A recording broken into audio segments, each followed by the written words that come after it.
salaamaaleykum mbokki yeeg xarit yu ñuy teewlu ci i rajo ak ci ITV ñu ngi leen di nuyu bu baax a baax tey am mbégte ànd ak yéen ci seen jotaay bi ngeen taamu di xew-xewu jamono ñu leen ci gunge du lundi au vendredi saa bu ne bu heure bi jotee ci i rajo ak ci ITV ak ci suñu plateforme digitale bi ziar bu baax a baax ci ayubés bu bees bi tey yemoo ak altine fukki fan ak ñeent ci weeru août ñuy amati mbégte dalal professeur Mbaye Thiam miin ngeen ko altine bu jot ak aljuma bu jot moom la ñuy àndal ci waxtaan bi professeur salaamaaleykum maa ngi lay nuyu bu baax ziar la ci semaine bu bees bi amaan mbégte ànd ak yow ci waxtaan bi. Mohamed ñu ngi lay delloo nuyu di la ziar di nuyu mbokk yu baax yi ñu déglu yépp di leen ñaanal semaine bi ñu dugg ci altine ji jëm ci dimanche yàlla na yàlla def muy semaine jàmm semaine tawféex nawet bii ñu nekk te mu xaw a doxe boor yàlla na yàlla def muy nawet bu barkeel di indi ndox mu bari ndoxam jàmm mu ñoral loo xam ne askan wi yëpp mën nañ cee jëriñu di ñaanal ñëpp jàmm ak salaam. ñaanal la ko yow itam bu baax a baax professeur ñaanal ko ñëpp ñi nga xamante ni ñu ngi ànd ak ñun ci biir réew mi di ñu topp ci suñu fréquence yu wute yi wala bitim réew di ànd ak ñun ci suñu application bi ziar bu baax a baax itam internet yi ci suñu page Facebook di i rajo Sénégal professeur tey bokk na ci li ñu bëgg a waxtaanee muy coup d'état bi nga xamante ni moom moo am ca Niger ak kii nguurug Bazoum bi nga xamante ni daaneel nañu ko boobaak léegi CEDEAO mu ngi artu ginnaaw ñi nga xamante ni ñoom ñoo di soldat si daaneel nguur ga samp nañ sax li nga xamante ni moom moo di seen gouvernement ak ñaar fukki benn ministre yoo xamante ni teg nañu ko ginnaaw waxtaan yi am na la méthode forte bi nga xamante ni CEDEAO bëgg na ko teg muy yóbbu ay soldats foofee ca Niger ngir ñu jëlaat nguur gi teg ko ci loxo Bazoum mu bokk ci ñi war a dem ay doomi Sénégal ndaxte joxe woon nañ information bi ba information bi ci mujj mooy niki tey jii sax war nañu tàmbalee seen regroupement foofee ca Thiès mu doon une question qui divise selon ñi nga xamante ni ñoom ñoo seq réew mi tout d'abord ban jàngat nga am ci méthode bi nga xamante ni CEDEAO bëgg na régler coup d'état bi am ci Niger.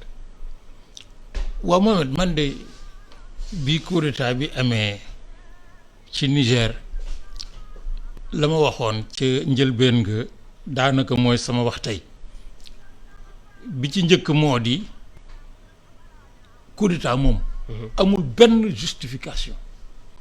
parce que damaa jàpp ne toujours ne c'est la forme la plus agressive d'atteinte à la démocratie maanaam bu ay soldats nekkee cim réew ma jaxasoo mais jaxasoo ko lu mu jaxasoo nit ñi tànnal seen bopp ki nu wóolu soldats yi nga xam ne doole ji nu am askan wi moo leen ko jox ni mu joxe baatam ki mu fal amuñu droit folli ko parce que doole ji soldats yi am askan wi ñoo leen ko may askan woowu leen ko may moo fal nit bu fekkee ne nit ki baaxul askan wi moo am droit ak kii dindi ko fa ëllëg ni ñu ko fale woon mais bu fekkee ne soldats yi ñu jox doole ne leen aar leen ñu aar réew mi léegi aaratul réew mi lu dul foqati nguur gi ba pare jël ko te li ci ëpp dañ koy yoree pire wala autant que ñi ko yore woon dama ne il faut les condamner sans man bokkuma ci ñiy jàpp naan coup d'état bi baax na coup d'état bi baaxul kii nangam y a pas de justification à un coup d'état. pour yow coup d'état mënul baax. quelle que soit la situation mënut a baax c'est-à-dire que les gens confondent les coups d'état ak li nga xam ne lii aw askan da koo bëgg di ko xeex ba mu taxaw dara desul lu du doole jottali ko àggale ko soldats yi dugg ci loolu du coup d'état. bu aw askan jéngoo ne bëgguñu nguur gi di xeex ba acculer nguur gi mais nag àgg nañu foo xam ne fi seen doole mënatu fa àgg ay militaires patriotes je dis bien patriotes àggale pas-pasu askan wi loolu du coup d'état parce que militaires yi dañoo bokk ci li bëgg-bëggi askan wi. am na exemple yu mel noonu ci sous-région bi. mais am na comme Sankara au Burkina, Jerry Rawlings mu teeti au Ghana. mais nag après le kii waa ji Mali ki renversé woon Moussa Traoré. def transition bi joxe nguur gi civil bi nu kii dellu si waat faluwaat. ATT non ATT. oui. ATT xam nga ATT bi mu jëlee nguur gi dafa organiser la transition. oui. organiser des élections Alpha Omar Konaré falo. bi Alpha Omar Konaré falo def ñaari mandat génn mu dellu si waat ñu fal ko. mais ça c'est pas la même chose que ñii ñu teeti les coups d'état du Mali bii fi nekk de Guinée bii fi nekk du Burkina bii fi nekk ak bu Niger. lan mooy différence bi. mais la différence c'est que c'est des militaires yoo xam ni dañuy ci seen biir la ñuy régler des comptes internes à l'armée c'est des militaires. parce que Burkina gi celui qu'on a renversé c'était un ancien militaire. oui. c'est un militaire. Damiba. C'est un militaire. Guinée, mais ce qui s'est passé, mais c'est un coup d'État. Même si par ailleurs Condé avait organisé un coup d'État, ce que les droits de l'homme appellent coup d'État constitutionnel, mais qui l'a remplacé? Mais quels sont ses liens avec l'extérieur? Doumbouya. Donc, il faut distinguer les choses. Or, coup d'État, dans l'extrême majorité des coups d'État, c'est des choses, la souveraineté. Parce que nag nit ñi nag mënuñoo wax démocratie avec des exceptions yoo xam ne dañ koy couleur di la souveraineté appartient au peuple et les militaires font partie du peuple. Ils n'ont pas à se substituer au peuple. La deuxième chose. oui. moo di moi je marque ma escalité nag bay ci am kott dong nag man bokkuma ci genn kuréel mon désaccord total absolument total et irréversible avec une intervention militaire de la CEDEAO. ah bon. ah oui absolument. lan moo tax loolu professeur. mais ñenn ñi jàpp ne xëy na moo war a mën a régler situation bi. pourquoi ñu yel première question. oui. la question zéro parce qu'il y a j'ai plusieurs explications. oui. L'explication zéro. Pourquoi le Niger et pas le Burkina et pas le Mali et pas la Guinée. question. Pourquoi bu Mali bi jiitu. sumboon nañ ko fi di wax ba mu yàgg ñu tegaat ci suuf Guinée ñëw teg ci ñu di ko ngun-nguni ba mu yàgg ñu tegaat ci suuf Burkina ñëw coup d'état sur coup d'état. ñu di ko ngun-nguni léegi nag Niger ñëw ñu ne kii bala ñoo àgg Niger kay nañu régler les premiers cas. peut-être bi c'est le coup d'état de trop. ah bah coup d'état de trop le premier est de trop. déjà le premier coup d'état est de trop parce que coup d'état xam nga lu muy jur. coup d'état. bu xasee ba commencer. C'est un processus infini. Ça commence avec le Togo dans la sous-région quand Eyadema a renversé le gouvernement. Ça s'est prolongé avec le renversement de Yamoyogo en Haute-Volta. Ça a continué avec le Niger nga xam ne c'est les champions de la sous-région des coups d'état. coup d'état cote dong lay jur parce que c'est des contradictions internes entre les politiques et les militaires. Ci biir militaires yi les clans se forment et clan bu toog beneen clan gi set nu mu lay liquider. Donc il faut pas. Mais ça c'est la deuxième question au-delà de cette question de principe. oui. Qui fait que on ne peut pas appliquer au Niger ce qu'on n'a pas appliqué aux autres. Mais moo di moi je considère pour avoir lu le texte fondateur de la CEDEAO mais que c'est pas sa mission. La CEDEAO c'est quoi? C'est la communauté économique des États de l'Afrique de l'Ouest. oui. Sa mission première selon le texte de 1974 c'est intégrer les économies. Moo tax ay pays anglophones nekk ci pays francophones nekk ci pays lusophones nekk ci. UEMOA ñan ñoo ci nekk francophones yi. oui. ñi ci des la kii anglophones yi nekk fële. mais fii ñëpp ngi ci biir tous ceux qui sont et leur perspective moo di nan la ñuy fexe ba.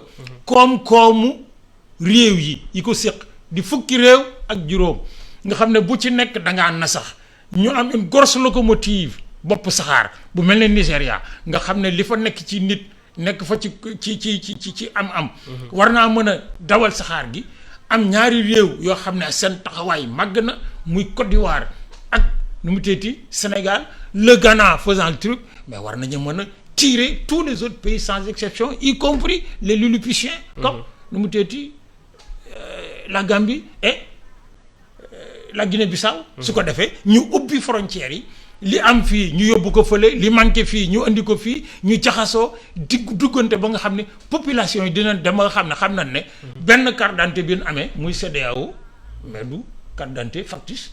mais économie yi mënul am sans stabilité est-ce que nekkul looloo indi tey coppite mais ci texte yi mais justement loolu nag Ouais. mais li koy indi parce que koom-koom moom mais li koy taxawal sàmm ko ba mu ñoñ mooy sécurité mooy dal am jàmm mais loolu c'était le premier point je dis bien à la création de l'OUA en 1963. La sécurité. Oui. La sécurité. Nyerere et quelques-uns avec lui avaient dit nañu taxawal les États-Unis d'Afrique avec une armée commune nga xam ne dañuy assurer la sécurité. Mais ñi bañoon ñoo nekk waa CEDEAO yi ñi ñun Sénégal ci lañ bokkoon. ñi bañoon mooy ñii ceux qui ont fait la balkanisation en 1958 singulièrement nag les anciennes colonies françaises ñoo bañoon. La sécurité ak ñu daal di teg ci suñu biir. C'était une erreur. C'était plus qu'une erreur, mais c'était une faute grave. Une faute grave. C'est une faute grave parce que ça nous poursuit jusqu'à maintenant. Jusqu'à maintenant. Nous désintègrons, connectons ça. Or ça, donc, il faut nécessairement, non pas dénoncer cette affaire, mais avertir. Parce que, gis nga Mohamed, gis nga bu ñu yóbboo les armées de la CEDEAO au Niger. Oui. Pour xeex ak ñoom. Pour ci dàq soldats yi nangu nguur gi ci soldats yi teg fa nguur gi nekkoon li muy jur moo gën a garaaw li muy faj. lan la mën a jur. li mën a jur moo li ci premier conséquence mooy la CEDEAO va se disloquer. Ah bon. xam nga am na état yoo xam ne wax nañ de manière très claire ne bokkuñu. ci intervention militaire. waaw wane sax seen soutien ci ñeneen ñi. mooy ñi def coup d'état. am na ñoo xam ne ñu nee nañ ñoom il n'est pas question ñu bokk ci mais ci CEDEAO lañ bokk. Est-ce que CEDEAO dañuy voter léegi à la majorité wala consensus am na ñoo xam ne ñii nee nañ ñun dañuy bokk dañuy yóbbu suñu soldat ñi ci njëkk a fës mooy ce qu'on pourrait appeler encore la France-Afrique en Afrique de l'Ouest le précaré français parce que ki ko njëkk a wax kan la mais le président de la Côte d'Ivoire. Après notre pays enclenche le processus et c'est pas bon parce que ça va diviser la CEDEAO. Le projet économique va disparaître. Le projet politique encore plus parce que l'économie était supposée préparer l'union politique. Parce que Europe gii ñuy wax tey Union européenne. Oui. Mais c'était une union économique dans les années 50 avant d'être une union politique. Parce que réew yi bu ñu demee ba seen koom-koom lëkkaloo nit ñi lëkkaloo di dem ak dikk ñu jékki-jékki def carte d'identité commune jékki-jékki def passeport commun supprimer frontières yi boo duggee avion France wàcc Espagne wala Allemagne kenn du la contrôler. Parce que dañuy jàpp ne yaa ngi dans le même pays. Oui. Et l'union politique daal di se fait ñu daal di taxawal le parlement européen ainsi de suite ba nga xam ne jàpp nañ ne buñ demee ba ca kanam mën nañoo sax élire ñu mu tëdd y a une banque européenne maintenant. ñun amuñu loolu lépp ba pare le peu qu'on a ñu kii la première conséquence ça va être la dislocation. day féewale. day tas bu ñu tasee. mais là les seuls qui vont en profiter. Oui. Mais c'est les impérialistes. Ah bon? De toute façon xam nga léegi ñi wax ne dañuy intervenir quelle que soit la souveraineté ou leur indépendance mais la France est derrière pour les appuyer. Et l'Union européenne ñi wax ne duñu intervenir il faut se défendre mais la Russie est derrière. Oui. Pour les qui? Qu'est-ce que ça va être? On va développer une guerre par procuration. Par procuration on va se battre par procuration. Non pas pour nous mais pour d'autres. Et ça va nous fragiliser. La première des conséquences, c'est la dislocation. Très bien. La deuxième conséquence, oui. Mais c'est le détournement d'objectifs de la CEDEAO. lu muy tekki. maanaam ñun ànd nañu pour def nangam ñëpp tàccu amul benn africain boo xam ne bu ñu ne la dañoo bëgg a intégrer les marchés de la CEDEAO war nga mën ne du nekk. Parce que loolu Cheikh Anta waxoon na ko. bind ko. Les fondements historiques et économiques d'un État fédéral africain. Senghor bindoon na ci avec la différence que bi Cheikh di wax moom l'État fédéral daf doon wax les cercles concentriques à développer pour demain fédérer les cercles concentriques maanaam développer fii ku nekk bay sa waar. bu waar yëpp bayee mais tool bi jeex ñu tase. Mais aujourd'hui mais qu'est-ce qu'on va faire? Même Sankara l'a dit ci sommet Union africaine. Union africaine bu xam na ko. Addis Abeba. Ensuite. Mais la troisième c'est faire une guerre par procuration. ñi bëgg a xeex. mais xeexuñu dañuy ngemb pour ñu xeexal leen man nag la Baye Mun Njaay Cissé waxoon ban ko falee suñu association ba pour la défense des intérêts des locataires et habitants de Sicap. dafa ne man naa jiitu ngeen ngemb ma de mais buñ duggee ci làmb ji ñëppay dugg kenn du ma dugg gunge ba ci buntu làmb ji nga génn dem taal sa rajo ak sa télé di seetaan dañuy dugg ñun ñëpp ba làmb ji tojee bu may xeex ngeen xeex leen. C'est la France et les pays occidentaux mais qui se battent aujourd'hui contre la Russie. La Chine est en attente ci gannaaw. di compter les coups pour ba pare mu lijjanti ay affaire am. D'autres comme l'Inde se repositionnent après ñun nag mais comme disait Frantz Fanon nag. mais on va comme il disait la dernière bataille du colonisé contre le colon sera souvent celle des colonisés entre eux-mêmes. maanaam.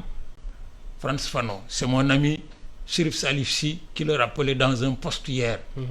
héritier de Samir Amin mu ngi ci def liggéey bu rafet.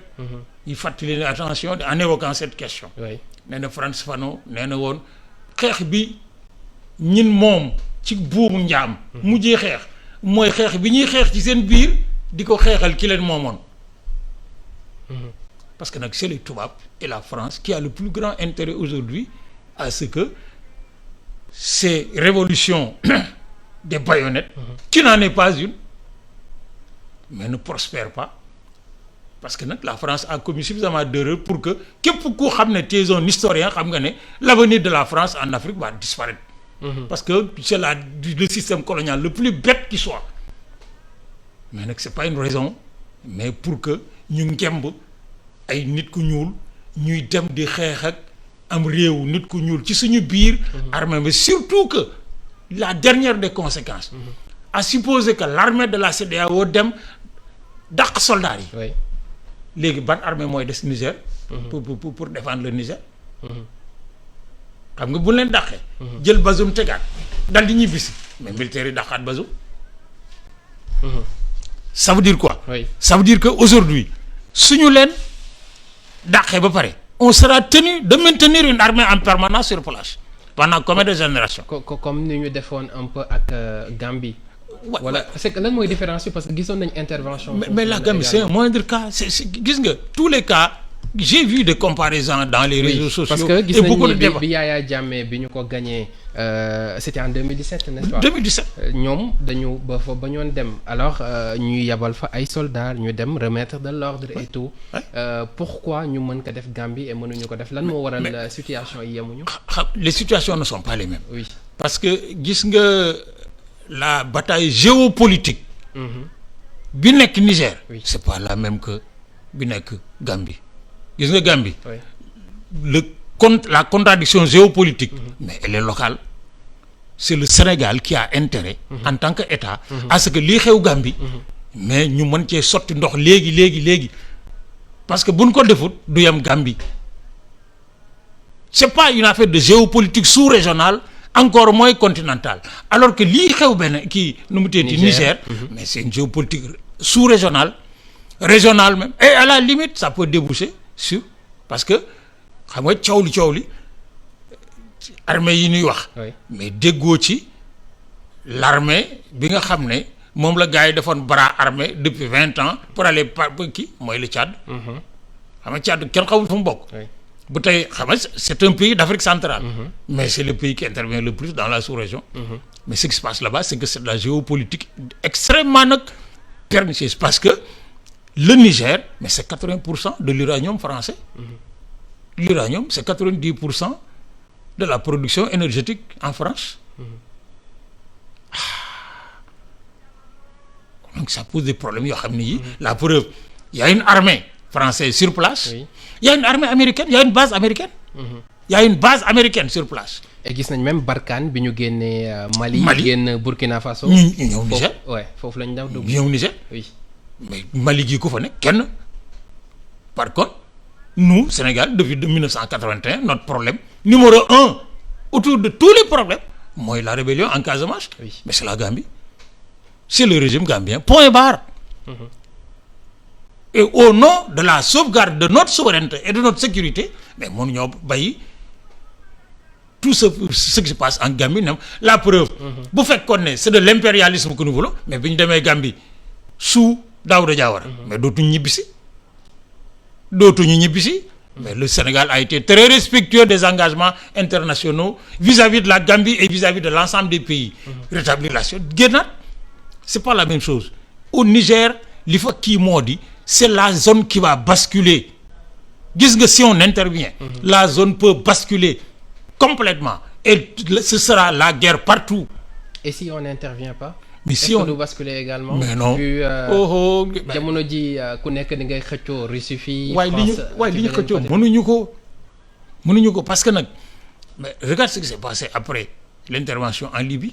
Mais les problèmes que nous vivons dans la région, quelle est la part de responsabilité de l'intervention militaire en Libye? Oui. bi ñu tojee Libye. le gars yi fa doon xeex. mais dem yóbbaale seen armement. Oui. occuper le Sahel qui est une vaste zone de non-droit qui occupe aujourd'hui mais 40% du territoire malien. Une zone boo xam ne frontalière entre le Niger, le Burkina et le Mali. ñu tuddee ko la zone des trois frontières. Contrôlée entièrement par les djihadistes. Avec des menaces yoo xam ne agsi na. Côte d'Ivoire, les gens oublient que il y a 2 ans nag ils ont fait un attentat en Côte d'Ivoire. Sénégal, mais les forces de sécurité et de défense seen vigilance ak seen engagement seen xarañ moo tax accès gu ñu. Mais les militaires nigériens qui ont fait le coup d'état nga xam ne depuis 20 ans dañu defante 30 ans dañu defante coup d'état ci seen biir mais boo leen fa jëlee après il faut maintenir une armée en permanence sur place. Parce que soo ko defut mais bu ngeen ñibbee militaires yi jëlaat pouvoir bi. Et c'est pas des enfants de cœur nag parce que c'est souvent les coups d'état les plus sanglants. On a tué un président dans l'aéroport de Niamey mais par bazooka dañ ko doon for après. Donc il faut qu'on évite surtout que nag et ça c'est la chose la plus impressionnante c'est que nag mais Mohamed. Oui. wolof def na kuy woddu jotul. doo booti gambo. Ça veut dire quoi? Mais c'est une guerre des pauvres. La guerre n'est pas une priorité pour résoudre des solutions dans notre sous-région. Nous, Africains de l'Ouest, nga xam ne ñoo gën a tardé ci réew yi tardé. Mais on peut utiliser tous les artifices. Mais Niger, mais depuis que le coup d'État est arrivé, Nigeria a bloqué l'approvisionnement en courant. Oui, électricité. Le Bénin, qui est le port du Niger, qui est un État continental, amul accès. Ak yeneen. Sur le plan diplomatique, mais il y a énormément de leviers yoo xam ne yi mën nañ ci appuyer pour progressivement amener ces militaires-là à céder du terrain. Parce que aujourd'hui, mais les coupures de courant, on se sert. ñi dañu am 1 heure, ñi am 1 heure, ñi am 1 heure. Le port de Cotonou, oui. Mais le port du Niger, buñ ko fermé ak yeneen sur le plan diplomatique si on suspend embargo bi. Mais embargo bi. Oui. L'Union la BCEAO. Oui. Mais c'est qui contrôle la monnaie. Ainsi de suite. Il faut amener les gens non pas à faire souffrir le peuple mais à mettre la pression sur les militaires qui ont pris le pouvoir illégalement, mais pour les amener à négocier. Or, bërki démb bi fa une délégation de marabouts venus du Nigeria ñëwee waxtaan ak ñoom qui sont aussi des marabouts à prendre par des pincettes parce que c'est des wahhabites. Mais ils ont dit qu'ils sont prêts à parler aux autres parties de l'Afrique. Il faut qu'on parle. On n'a pas fait la guerre des pauvres xam nga fu muy mujj. Mais li fi xewoon entre la Haute-Volta et le Mali ba ñu xeex ba mu yàgg soo xëyee dégg ci rajo dans chacun des pays. Commerçants yi cotisé ñu naan diw marché Sandaga cantine numéro 3 joxe na 100 000 francs pour la guerre. Un grand journal africain de l'époque titre ne cette guerre des pauvres n'ira pas loin jarut intervenir. Parce que guerre boo xam ne dañu tàllal loxo kii di cotiser pour di xeex du sotti. mais gis nañ ni méthode bii nii professeur bu yàgg ba léegi CEDEAO moom lay jéem a utiliser et pourtant mënul fexe ba régler situation bi bu ñu noppee ci coup d'état dalaat ci beneen bu ñu noppee ci coup d'état dalaat ci beneen.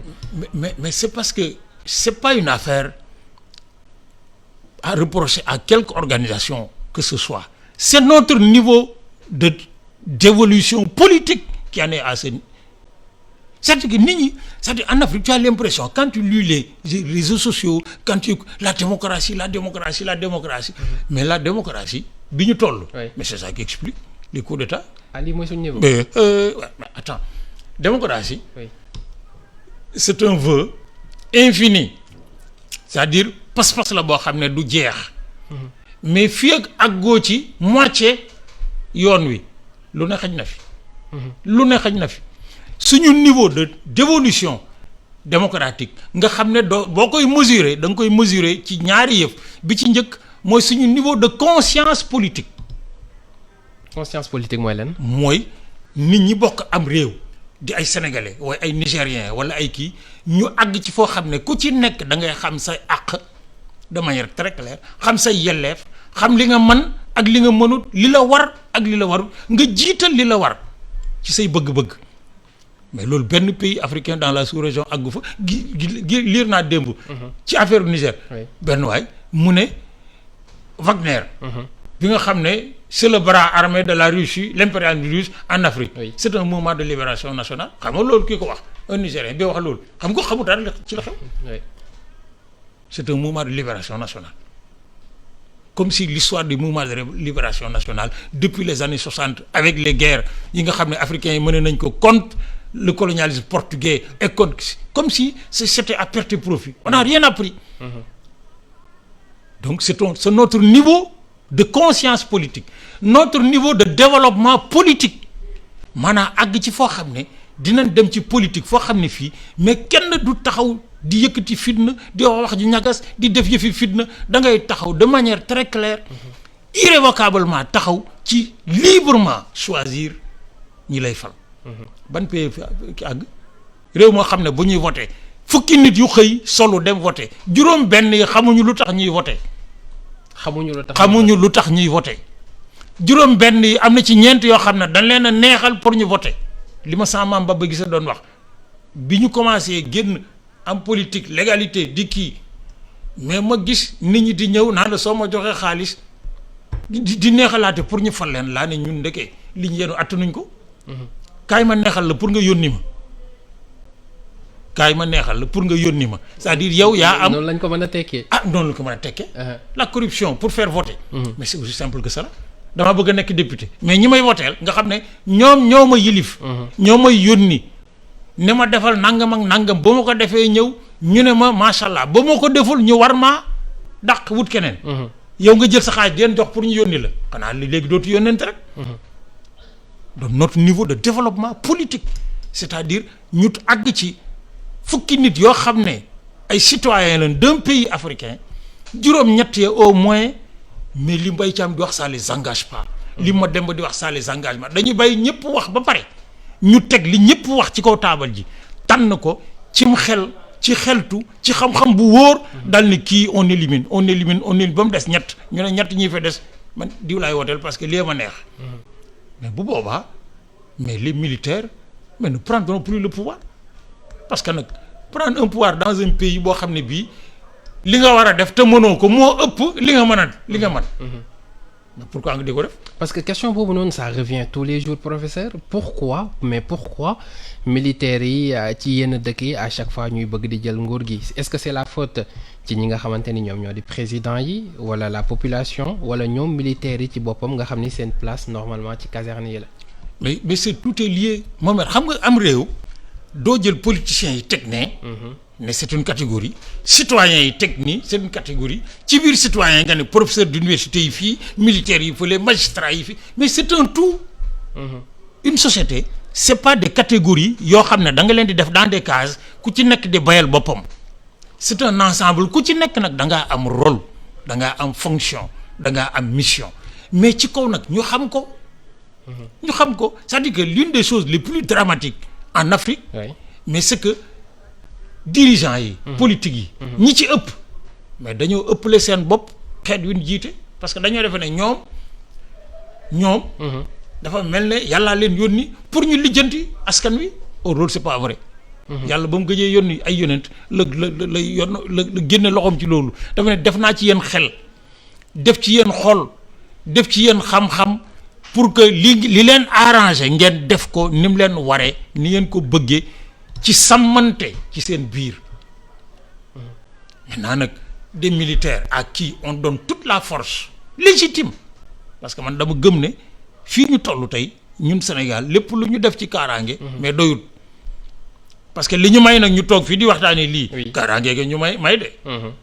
moo ñu ko may loolu ay soldats a koy def ay gendarmes ak ay kii lu ñu ci def doyut mais ça ne donne aucunement le droit à aucun d'entre eux de se réveiller un jour pour dire on prend le pouvoir. Parce que manqué na lii parce que gisaguma fi man. or nag maa ngi fi bëgg a yàgg j'ai 70 ans gisaguma fi militaire yu fi jël pouvoir en Afrique en dehors de quelques rares exceptions def fi loo xam ne lii askan wi doon na ko séentu. am na ci ñoo xam ne sax bañ ko commencé def mais lañ leen indil giraawaali goo xam ne askan wi ci seen biir ñun ko doon defal dañ leen a sot. ay exemple yi bariwuñ bariwuñ. mais Sankara a été éliminé avec la complicité de beaucoup de Burkinabés qui l'ont regretté plus tard. mais nag c'était trop tard. boobu loxol France moo ci. mais loxol France nag mais on ne peut pas reprocher à la France. Mohamed c'est-à-dire xam nga africains yi nag il faut qu'ils soient sérieux.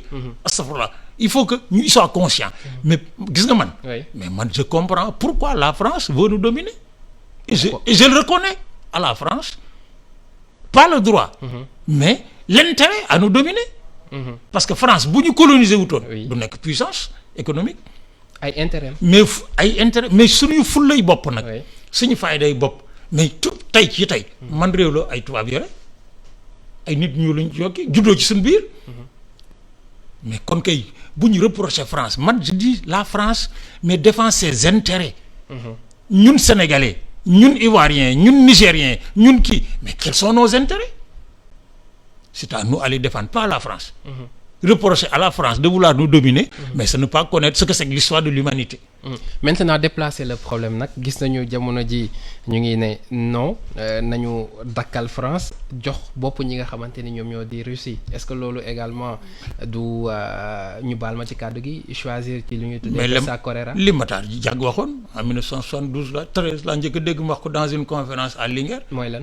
les Africains n'ont pas à choisir entre la peste et le choléra maanaam ñun Africains. mais Russie ñoo gën ci ñun. wala France ñoo gën ci ñun fii ak ñi ngi koy wax. xamaguñ ki gën ci ñun xamagu gën ci ñun. ñun. l'Afrique pour les Africains. ñun ñoo gën ci ñun. et ça des Africains l'ont dit dès 1963. à la conférence de création de l'OUA. mais il y a Nkrumah Nyerere. ak un groupe ñoom surtout se sont battus comme des lions. pour créer l'Union africaine. La preuve, ça c'est organisation de l'unité africaine. Et ils ont dit dès le départ, oui, nous, on est faible. Justement, c'est parce qu'on est faible qu'il faut que nous andons. Mais d'autres se sont dit non. Les souverainistes, comme on les appelait, et les souverainistes, c'était qui? C'était Senghor. Donc le Sénégal. C'était Houphouët-Boigny. Côte d'Ivoire. Donc la Côte d'Ivoire. C'était les Yamoyogo et autres, les anciens. Et c'était surtout les pays d'Afrique centrale yoo xam ne am na ci ñoo xam ne c'était même pas des colonies kenn xamul lan la woon ñu taqali ko mais mu jural ñu loo xam ne lii mais tey ci tey tous les économistes sont d'accord il y a des pays d'Afrique yoo xam ne à l'indépendance soo comparé seen niveau bi ñu amoon ak bii ñu am mais niveau ban amoon booba moo gën. parce que qu'est-ce qu'on a kii. kon amul évolution. waaye ce que André Gunder Frank a dit dans les années 60 on a développé le sous-développement. on a développé le maanaam kii ñàkk kaaraange gi dañ koo yokk wàññiwuñ ci dara maintenant nag soo ñëwee kii nag foo ci dem nag gis tali yi rafet ba dee kër yi rafet ba dee oto yi rafet ba dee nga ne ñuy avancé nañ. mais oui mais avancement nag du développement de. Il y a une différence. C'est fondamental. Le développement. Le développement, wala ce qu'on appelle émergence et tout, moi, d'abord à chacun selon le minimum.